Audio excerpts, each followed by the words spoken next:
deep breath. Take a deep breath. He's going up to third base. Where were they standing when they shot you? For some reason, he lost speed and altitude.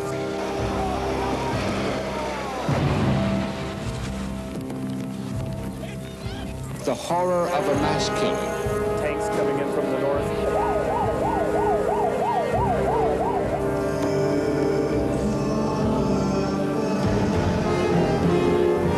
Victim of violent crime.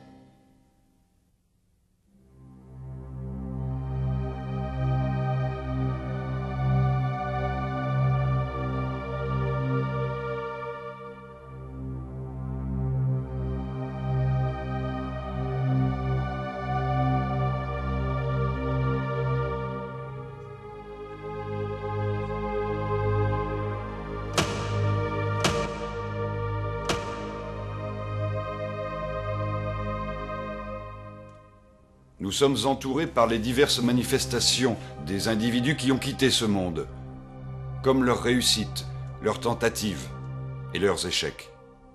Ils voulaient tous atteindre un idéal. Ils ont tous dû se soumettre à l'inéluctable, la mort.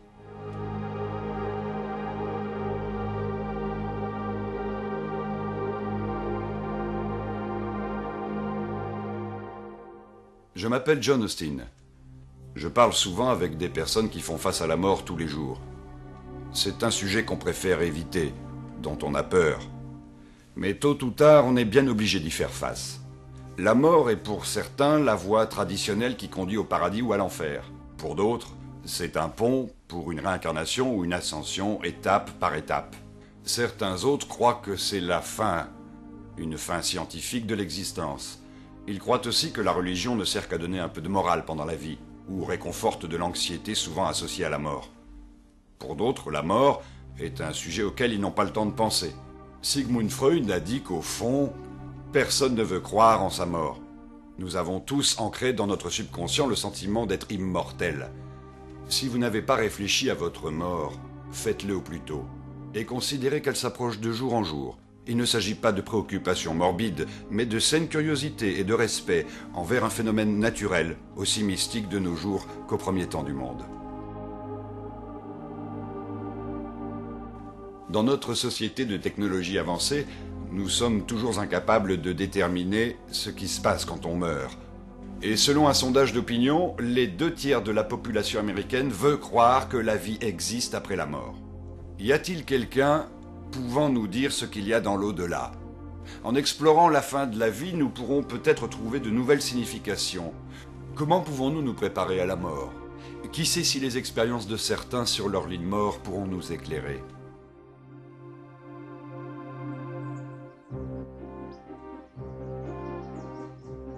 Thomas Edison, inventeur de renommée mondiale. Durant sa vie, il a fait breveter plus de 1000 inventions. Plusieurs d'entre elles étaient révolutionnaires. La lampe électrique, le phonographe et le microphone. Un homme dont le premier instituteur a déclaré qu'il ne ferait rien de bien dans la vie a certainement laissé sa marque sur la technologie actuelle.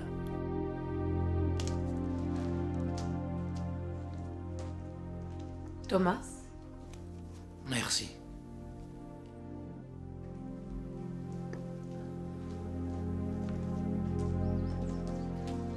Même à un âge avancé, il a continué ses travaux dans son laboratoire de West Orange, au New Jersey.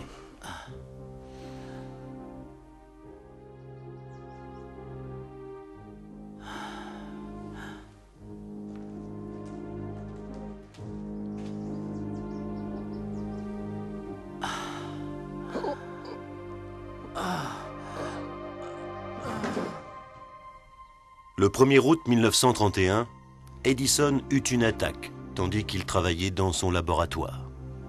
Il resta cloué au lit, chez lui, jusqu'au 14 octobre.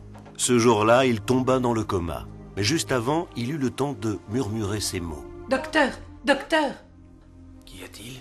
Il regarda vers le haut et dit: C'est très beau. Là-bas, regardez. De quoi Edison parlait-il exactement? De quelque chose qu'il voyait par la fenêtre? Se rappelant ces mots, là-bas, le médecin d'Edison se demanda si le grand inventeur n'avait pas entrevu un peu d'au-delà dans ces derniers instants.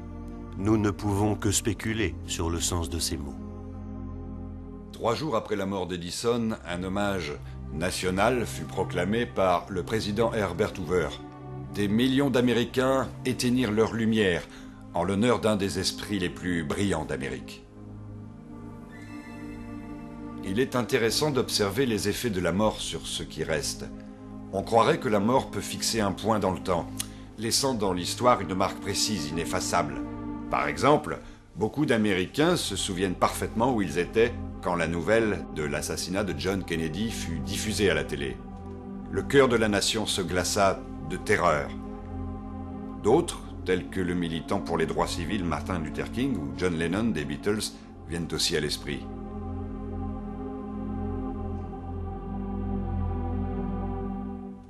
Mourir, dormir, rêver peut-être.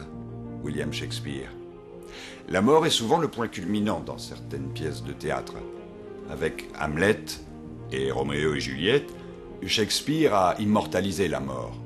Un grand nombre de films, de ballets, opéras et mythes nous montrent des héros qui font leur dernière révérence, laissant leurs proches dans la peine, les obligeant en quelque sorte à continuer sans eux. L'idée de se retrouver seul après la mort d'un être cher fait peur. Peut-être est-ce à cause de cette peur que nous nourrissons des sentiments négatifs envers la mort. Comment faisons-nous face? Affronter la mort, c'est l'idée qui a fait avancer le docteur Elisabeth Kübler-Ross, auteur d'un livre qui traite de la mort. Elle a consacré toute sa vie à réconforter des gens mourants. Sur ce sujet, elle a beaucoup écrit et elle a animé des colloques. Elle a aussi participé à des programmes éducatifs. Elle aimerait donner à son prochain un aperçu positif de la mort. Le docteur Kübler-Ross a observé maintes fois des attitudes plus qu'intéressantes. Elle a déclaré « Brusquement, les gens se rendent compte que les choses auxquelles ils tiennent, ils ne les emporteront pas.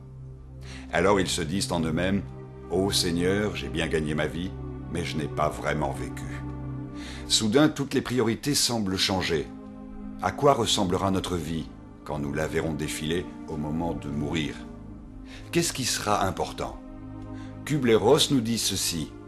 Quand on assiste à la mort de 20 000 adultes et de petits-enfants, on comprend en fin de compte que l'amour est la chose essentielle dans notre vie. Attention, pas le genre d'amour qui nous a élevés, je parle d'un amour inconditionnel, le seul qui nous aide vraiment à ne pas avoir peur de vivre ou de mourir.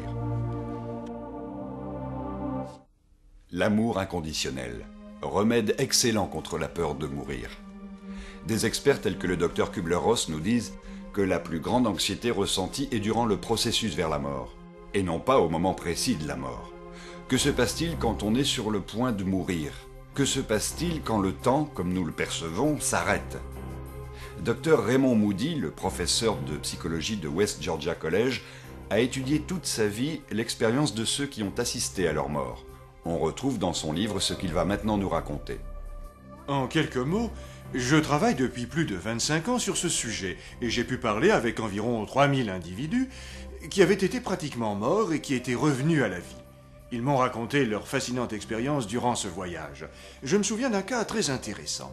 Une femme qu'on avait ressuscitée après un collapsus pulmonaire. Sur ce, elle fit un arrêt cardiaque, alors qu'elle récupérait d'une intervention à la vésicule biliaire. Elle a des taches rouges foncées. Vérifiez ses organes vitaux. Prenez sa tension. Appelez une infirmière, vite. Je peux vous aider? Va prévenir la famille et dépêche-toi de revenir. Une intraveineuse. Oui, docteur. Le médecin croyait vraiment que c'était la fin, que cette femme allait probablement mourir. Il en informa la famille qui habitait tout près. Et une amie de la famille qui gardait la fillette de cette femme jusqu'à son retour emmena la fillette jusqu'à l'hôpital. Mais devant l'urgence, elle habilla la petite avec ce qui lui tomba sous la main. Et la petite se trouva habillée avec une jupe et une blouse dépareillée. Et elles se rendirent toutes les deux à l'hôpital.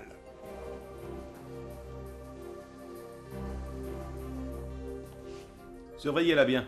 Oh, docteur, c'est la fille de Madame Field. Bonjour. Tout va s'arranger, tu verras. Docteur, le code au 437. Tout doucement, elle revenait à la vie, dans sa petite chambre, et il faut dire que le médecin avait renoncé à la sauver, mais qu'il continuait à faire quelques efforts. Je ne sens plus son pouls.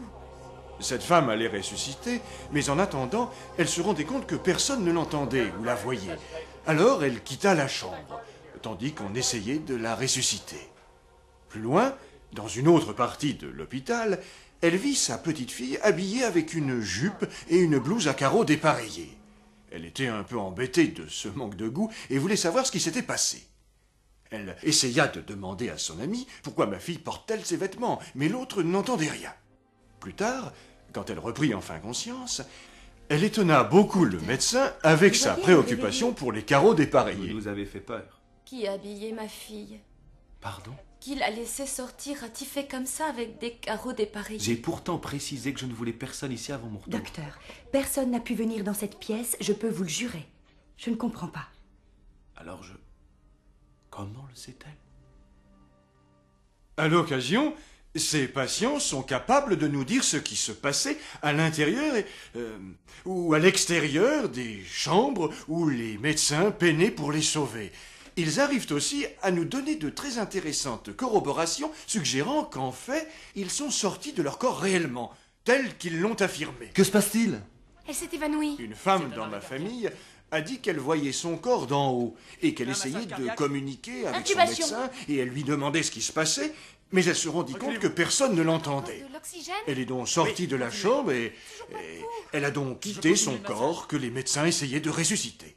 Et à l'extérieur de la salle d'attente, dans un couloir, elle aperçut son beau-frère qui attendait, debout, nerveux. Il était avec toute la famille réunie, prêt pour la triste nouvelle de la mort de cette femme.